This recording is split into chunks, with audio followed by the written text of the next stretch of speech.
The snow did not fall gently that night. It came down in sharp, deliberate flakes, as if the sky itself had chosen to witness what was about to happen in the great hall of Blackfang. Wren stood at the center of the open courtyard, beneath the carved stone archways strung with silver lanterns, and she did not yet know that in the next 60 seconds, everything she had built her life around would be taken from her in front of 300 witnesses. The lunar banquet was supposed to be a celebration. Torches lined the frost-dusted stone floor, their flames bending sideways in the wind but refusing to die, as though the fire itself had been commanded to endure. Long tables stretched beneath a canopy of black iron and pale cloth, weighed down with roasted game, spiced wine, bowls of blood-red berries preserved through the long winter. Every pack lord and lady of the Blackfang kingdom sat in their finest furs, breath fogging in the cold air, waiting for the moment their Alpha King would place the lunar pendant around the neck of the woman he had claimed as his mate. Wren wore white. She had chosen it herself, not because tradition demanded it, though it did, but because for 6 months she had believed, foolishly, that white suited a beginning. She stood before the raised dais where King Rurik waited, tall and broad-shouldered, his dark hair dusted with snow, his crimson cloak clasped at the throat with the sigil of the Black Wolf. He was, by every account, the most powerful alpha the Northern Territories had seen in 3 generations. He had unified 17 warring packs under a single banner. Men twice his age called him "my king," and meant it. And for 6 months, he had called Wren mine. The crowd hushed. The wind itself seemed to hold its breath.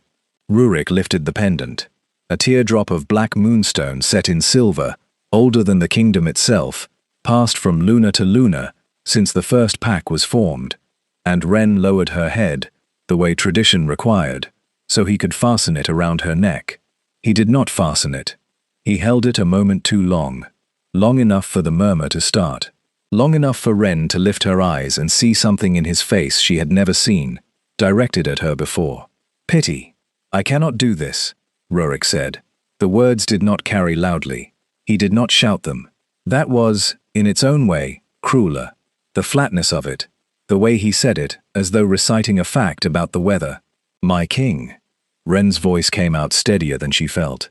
"I have looked for a reason for 6 months," he said, loud enough now for the front tables to hear, and hearing themselves grow quiet enough that the words spread backward through the crowd, like frost creeping across glass. "A reason my wolf accepted the bond with you, and I have found none. You were chosen by the Elder's ritual, not by me." Somewhere behind him, at the edge of the dais, a woman in deep blue silk stood very still, her hands folded, her expression carefully arranged into something like sympathy. Her name was Nadia, daughter of the Ashcombe pack, and Wren would only understand months later how long she had been standing in exactly that spot, waiting for exactly this moment. "You are a good woman," Rurik continued, and Wren almost laughed at the horror of being told that, here, now, like a consolation offered over a corpse. "But you were raised in Snowmere, a border pack, a pack of farmers and trappers. You do not know how to sit a war council. You do not know how to command an army of betas twice your age. I need a lunar who can stand beside a king, not behind him." The snow kept falling.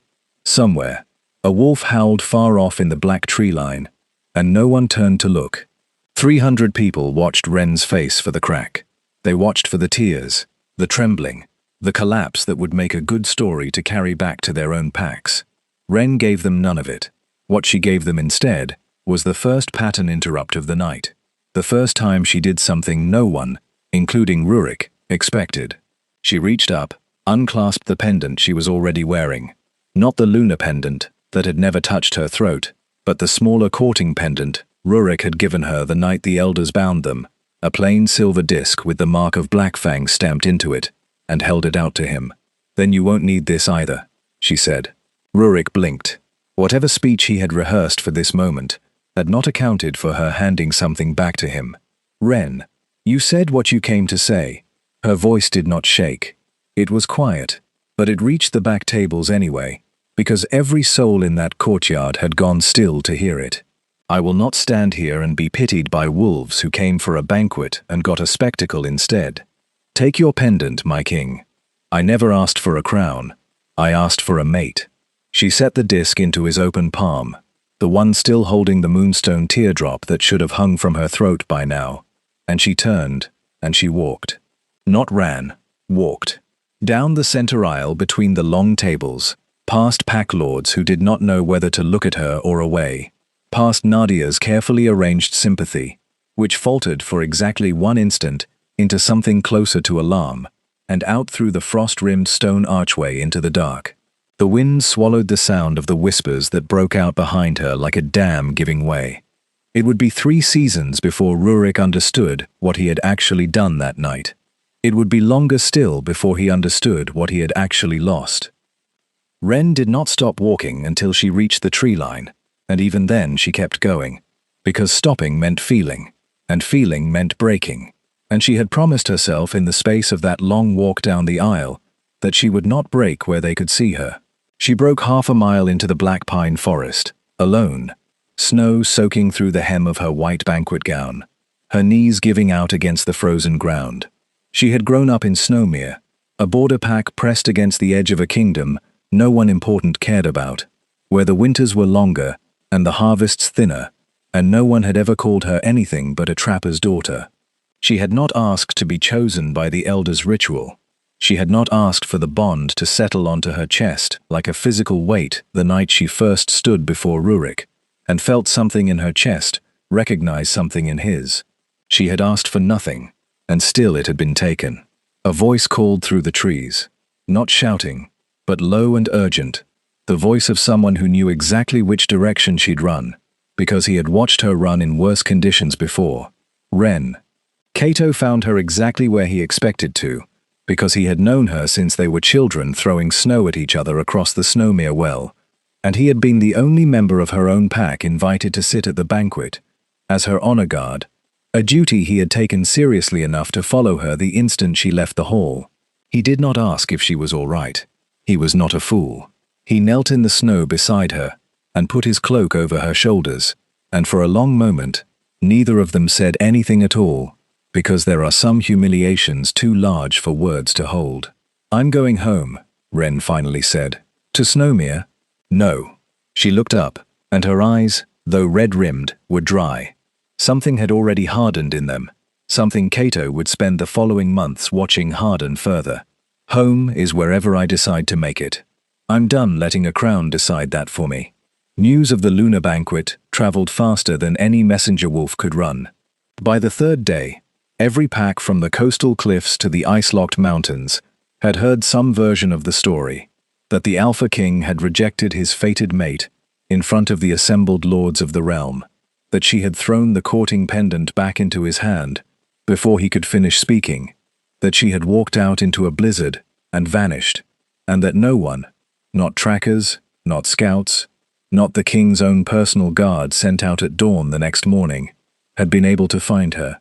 That last part was true, and it unsettled Rurik more than he let anyone see. A Luna without a bonded mate did not simply disappear into the wilderness and survive.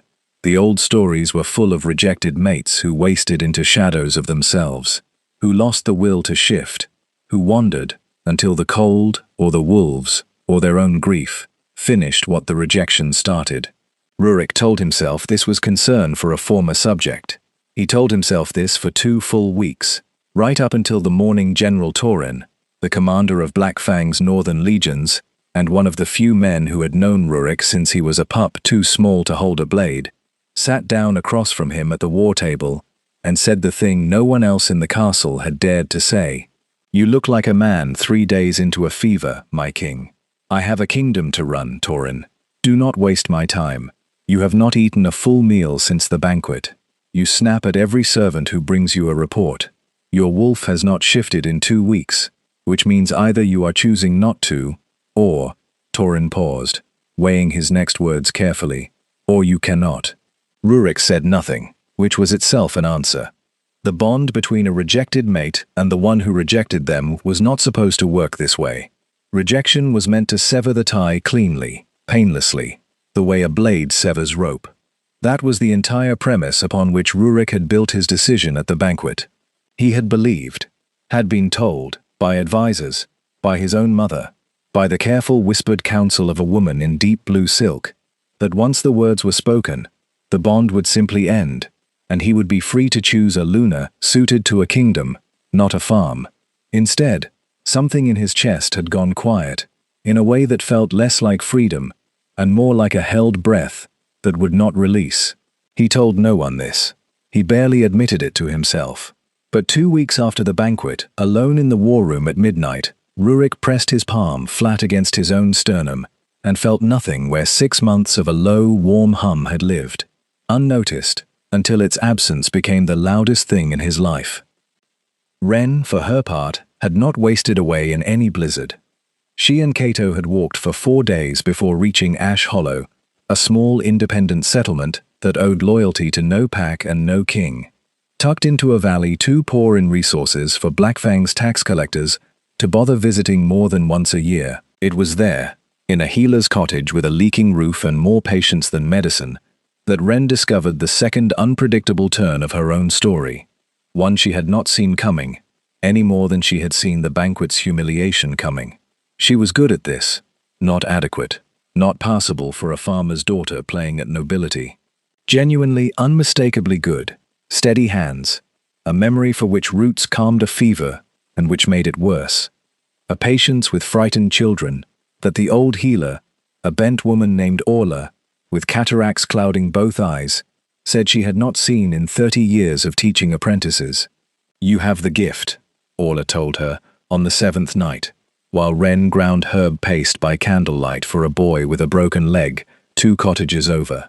Not the born kind, the made kind, the kind that comes from a person who decided, somewhere along the way, that she would rather be useful than be liked. Wren said nothing, because saying something would have meant explaining the banquet, and she had not yet found the words for it that did not taste like ash. "That king of yours," Orla said, because word of the humiliation had reached even Ash Hollow. "He told the whole kingdom you didn't know how to sit a war council." "Did he ever ask you what you did know?" Wren's hands stilled over the mortar. He hadn't.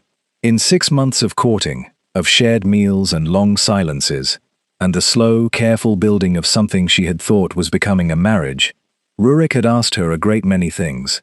What she thought of the eastern border dispute, what her opinion was of the grain tithe, whether she preferred red wine or white. He had never once asked what she was good at. He had simply decided, standing on a dais in front of 300 witnesses, that the answer was nothing. "No," Wren said quietly. He never asked. The third pattern interrupt of the story came 4 months later, and it came from a direction no one, not Wren, not Rurik, not even the woman in blue silk who had engineered so much of what followed, expected. It came from Nadia herself. In the months after the banquet, Nadia had done exactly what she had spent a year positioning herself to do. She had become Rurik's new advisor, his new companion at council meetings, the woman whispered about as the obvious future Luna, once a suitable mourning period had passed for the scandal of the rejected bond. And she had been careful. She had, in fact, been the one who first planted the idea in Rurik's ear, months before the banquet, that a farmer's daughter could never hold a war council's respect, a seed she had watered so gently and so often that by the night of the banquet, Rurik had genuinely believed the conclusion was his own. What Nadia had not accounted for was that manufacturing a king's doubt was far easier than manufacturing a bond that did not exist. Rurik's wolf, 4 months rejected, yet not severed, had grown steadily more unstable. He lost his temper in council. He could not shift cleanly, his change coming out twisted and incomplete, an agony that left him unable to lead the monthly border patrol for the first time in his reign. Whispers began, quiet at first, then louder, that the king was cursed, that rejecting a true bonded mate without the ritual completing properly had left him half a wolf and half a wound. Nadia, watching her carefully built future crack down the middle, made the decision that would unravel everything. She went to the elders, the same council of ancient, near-immortal wolves who had performed the bonding ritual between Rurik and Wren in the first place, and asked them, urgently, quietly, how to sever a bond that refused to sever. The elders told her something she had not expected to hear. "It cannot be done," said the eldest of them, a woman with silver eyes and no pack of her own, called only Mother Ione, by those who still remembered the old tongue. "A true bond, once formed by the ritual, does not break because one party wills it so. It can only be released by both." The king spoke words of rejection at the banquet. But rejection is not release. He never asked her forgiveness. He never asked her to let him go. He simply told her to leave. And the bond does not listen to commands, only to truth. Nadia's face, for the first time in the entire arrangement, showed something other than careful composure. Then he will never be whole again, unless she chooses of her own will to release him, Mother Ione said. And why would she do that, child? For the man who humiliated her in front of 300 witnesses and gave her nothing in return. It was the question that would define the rest of the story. Rurik learned the truth of the unbroken bond not from Nadia, and not from the elders directly, but from his own mother, the Dowager Queen Odessa, who had watched her son unravel for 4 months, with the particular fury of a woman who had warned him, quietly, the night before the banquet, not to do what he was about to do. "You knew," Rurik said to her, in the private solar where she had summoned him, his voice rough from weeks of half-shifts and sleepless nights. "You knew this would happen, and you let me stand on that dais anyway. I told you the night before that you were a fool," Odessa said, not unkindly, because kindness had never been her way of loving him, but truth had. "I told you that a bond formed by the old ritual does not care about titles or war councils. I told you that Wren of Snowmere carried something in her you had not bothered to look for, because you had already decided, before you ever met her, what kind of woman deserved to stand beside you. You did not listen. You listened to Nadia of Ashcombe instead, who has wanted this kingdom since she was a girl of 12, watching her mother lose a Luna's contest to a woman half as clever as she claims to be." Rurik's jaw tightened. "Why did you not stop me?"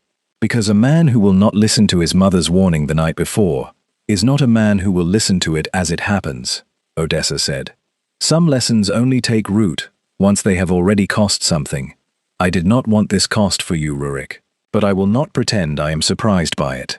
Rurik was quiet for a long moment, his hands braced against the cold stone windowsill, looking out over a kingdom that no longer felt entirely his to hold. "What do I do?" "You find her," Odessa said, "not to fix your wolf, not to save your bond. If that is the reason you go, she will smell it on you the moment you arrive, and she will be right to send you away again. You find her because you owe her an apology that has nothing to do with what it will cost you to go without one." Finding Wren took another 2 months, and it was not Rurik's trackers who found her first. It was a plague. A fever swept through the eastern border settlements that winter. The same settlements Rurik had spent years neglecting in favor of the wealthier northern packs. A fact Wren had noted with quiet disapproval during their 6 months of courting, and had once, gently, tried to raise at dinner, only to have Rurik change the subject to the grain tithe instead. The fever moved fast, killed the very old and the very young first, and by the time reports reached Blackfang Castle, 3 border villages had already lost a fifth of their people. Rurik sent his best healers. They arrived to find the outbreak already contained, not eliminated, but controlled. Isolation huts built, clean water routed away from the sick wells, herb stores organized with a precision that suggested someone with real training had been directing the effort for weeks. The healer in question was a young woman with sharp eyes and steady hands, known in the border villages simply as Wren, no title, no pack name attached, who had been traveling from settlement to settlement with an old blind woman and a broad-shouldered guard who watched every stranger who approached her with open suspicion. When Rurik's chief healer reported this back to the castle, reported too, the particular way this Wren had organized the response, the calm authority with which frightened village elders deferred to her, the fact that she had, by every account, saved more lives in 6 weeks than the Crown's official relief efforts had saved in 6 years of border neglect. Rurik did not send soldiers. He went himself. He found her in the fourth village, standing in the doorway of a converted grain shed that had been repurposed into a sick room, her sleeves rolled to the elbow, her hair bound back with a strip of cloth, giving quiet instructions to a row of exhausted village women about how to change dressings without spreading the fever further. She did not see him at first. He stood at the edge of the muddy square, snow melting into slush around his boots, and watched her work for nearly 10 minutes before she finally looked up. Whatever Ren felt in that moment, she did not let it reach her face. That, more than anything, told Rurik how far the distance between them had grown. 6 months ago, her every emotion had crossed her expression openly, unguarded, a trait he had once found, in his quieter moments, almost unbearably endearing. Now she looked at him the way she might look at a stranger asking directions. "My king." She did not bow. The words carried no warmth and no venom either, simply fact, the way one might name the weather. "Ren." He took a step forward, and Cato, standing a few feet behind her with his arms crossed, shifted his weight in a way that made clear he would close that distance again if given a reason. "I heard what you did here, what you've done in 6 villages. I did what needed doing. It didn't require your permission then, and it doesn't require your approval now. I'm not here to approve of anything." Rurik's voice was quieter than he meant it to be, quieter than a king's voice was supposed to sound. "I'm here because I owe you words I should have said 4 months ago, in front of the same people who heard the wrong ones." Ren set down the roll of clean linen in her hands, very deliberately, and folded her arms. "Then say them here. I have patience waiting. I don't have 4 months to spare on ceremony." It was not the reception he had rehearsed on the long ride east. He had imagined tears, perhaps. Anger, certainly. He had steeled himself for anger. He had not imagined a woman entirely too busy saving lives to make room in her day for his apology. Somehow, that was worse. And somehow, it was also the first moment since the banquet that Rurik felt something in his chest that was not pain. Something that felt, absurdly, like respect. "I was wrong," he said, standing in the mud of a border village, snow dusting his shoulders, with no dais, and no crowd, and no pendant to hold between them. "Not wrong that I doubted myself. A king should question whether he is fit to lead. I was wrong about where I looked for the answer. I listened to a woman who wanted my crown more than she ever wanted me, and I let her convince me that a farmer's daughter could not sit a war council, when the truth is, I never once gave you the chance to sit at one. I judged you by a title you were never given the opportunity to earn, and then I punished you publicly for failing a test I never let you take." Ren's arms remained crossed. Her face did not soften, but she did not look away either, and Rurik took that as the only permission he was likely to get to continue. "I have not shifted cleanly since the banquet," he admitted, and this cost him more than the apology had, because it meant admitting weakness in front of his own honor guard, in front of villagers who might carry the story back to every corner of the kingdom. "The elders tell me the bond does not release on command. It releases on truth. I did not come here to ask you to take me back, Ren. I came because you deserved better words than the ones I gave you, regardless of what it costs my wolf to say them, and receive nothing in return." For a long moment, the only sound in the muddy square was the distant coughing of a fever patient through the grain shed's thin walls, and the wind moving through bare winter branches. "You're right that I deserved better words," Ren finally said. "But you should know something, my king, before you ride back to your castle believing this changes anything. Tell me. I am not the same woman who stood on that dais in white, waiting for a pendant that was never coming." Her voice did not shake. "That woman believed being chosen by a ritual meant she belonged somewhere. I do not need to belong to a crown to know my own worth anymore. I found that out in a healer's cottage with a blind old woman who taught me I was good at something you never bothered to ask about. So thank you for your apology. It is 4 months and 1 humiliation too late to be anything more than words." She turned back toward the grain shed without waiting for his response, and it was Cato, not Ren, who spoke the words that would haunt Rurik through the long, cold ride home. "She built a life out of the wreckage you handed her, my king," Cato said quietly, falling into step to walk Rurik back toward his horse, more out of old courtesy to a king than any loyalty to the man himself. "You didn't come here to fix that. You came here because your wolf is falling apart, and you were told the truth might fix it. She smells that on you, even if you don't say it plainly. If you want her to believe you, you'll have to prove it costs you something to want her back, not just to want your own wolf whole again. Rurik rode home with nothing resolved, and for the first time in his reign, he did not pretend otherwise to his war council. The months that followed were not the months of a man licking his wounds in private. They were the months of a kingdom watching its king do something it had never seen him do before: change. He began with the border settlements, not with soldiers, but with the very reforms Ren had once tried to raise gently at a dinner table and had been redirected away from. He rerouted grain stores. He appointed a permanent healers guild funded by the crown, modeled explicitly on the system Ren had built out of nothing in 6 weeks, with borrowed herbs and exhausted village women. He did not announce this as an apology. He did not attach her name to it, knowing she would resent the attention more than she would appreciate the credit. He simply did the work, quietly, the way she had taught him, without meaning to teach him anything at all, that leadership sometimes looked less like a war council and more like a healer's cottage with a leaking roof. He also, 4 months later, did the thing that finally cost him something real. He confronted Nadia. It was General Torin who first uncovered the extent of it. Letters between Nadia and 2 Ashcombe pack elders, written in the 2 years before the banquet, laying out with cold precision a plan to position her as the inevitable second choice once the farmer's daughter was proven unsuitable. It was not treason exactly. Ambition rarely broke laws cleanly, but it was enough for Rurik to understand, fully, for the first time, how carefully his own doubt had been cultivated rather than discovered.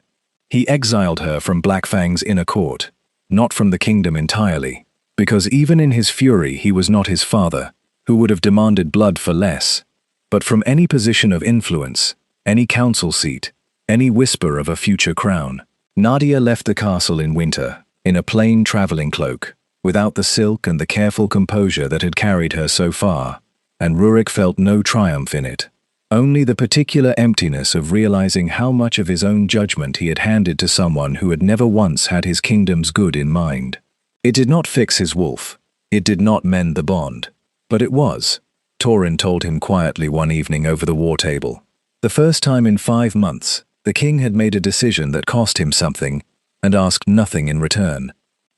The final unpredictable turn of the story came not from Rurik's efforts, and not from Ren's healing work, but from the eastern border itself, the very land Rurik had neglected for years, and Ren had spent a season saving. A raiding force from beyond the eastern mountains, a coalition of rogue packs who had watched Blackfang's internal scandal unfold with open interest, chose the spring thaw to test whether a wounded kingdom might also be an undefended one. They struck the border villages first, the same villages Ren had spent the winter nursing back from fever, now facing a different kind of devastation. Rurik rode east with his legions the moment the reports reached him, faster than any king had ridden to defend a border settlement in 3 generations, and it was there, in the smoke and chaos of a battle he had not fully prepared for, that the story's final pattern interrupt arrived, not from him, but from her. Ren had not left the border region. She and Orla had established a permanent healer's post in Ash Hollow, close enough to the villages she'd first saved that word of the raid reached her within hours. She arrived at the largest of the besieged villages, not as a king's subject seeking protection, but as the woman who had, without title or crown, become the only authority the border villages fully trusted. She organized the wounded, even as the fighting continued 3 streets away. She sent runners to warn outlying farms, and when Rurik's own healers, exhausted and outnumbered, began to fall behind the wave of wounded soldiers being carried in from the fighting, it was Ren's voice, not a general's, not a king's, that the exhausted medical tents obeyed without question. Rurik found her there again, hours later, blood on her hands that was not her own, directing 3 healers at once with the same calm authority she had shown the winter before. And something in him, the part that had spent 5 months learning, slowly and at great cost, what he had failed to see the first time, finally understood, completely, what he had stood on a dais and called unfit for a war council. She had been fit for something larger than a war council. She had been fit to hold a kingdom together with her bare hands, while its king was still learning how to hold himself together. "You came," she said, when the worst of the wounded had been tended, and the fighting outside had quieted into the tense hush of a battle won at cost.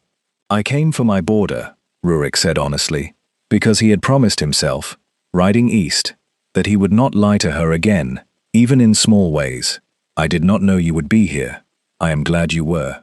Ren wiped her hands on a cloth already too stained to matter, and looked at him.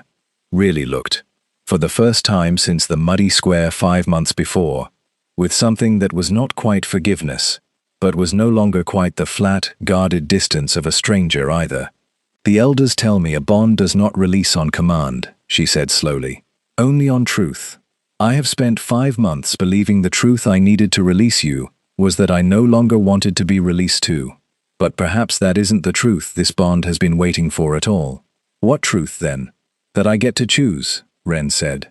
"Not a ritual, not an elder's ceremony, not a crown handing me a pendant on a dais in front of 300 witnesses who never once asked if I wanted it.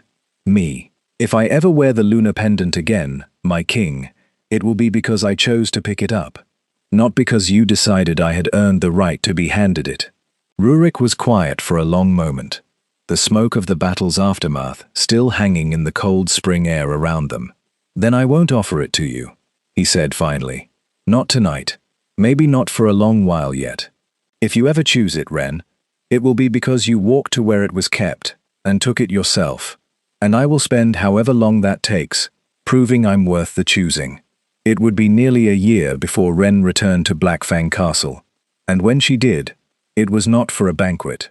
She came for the Border Healers Guild's founding ceremony, an institution she had built the framework for without ever setting foot in the castle that funded it, an institution Rurik had insisted carry no royal seal, no crown's name, nothing but the plain sigil of a healer's hands that Orla had suggested before she passed peacefully that winter, her work finally, fully seen. Ren stood in the same courtyard where she had once walked out into the snow in a white gown, though this time the season was late spring. The stone floor was warm underfoot, and there was no dais, no assembled war council, no pendant waiting to be given as a verdict on her worth.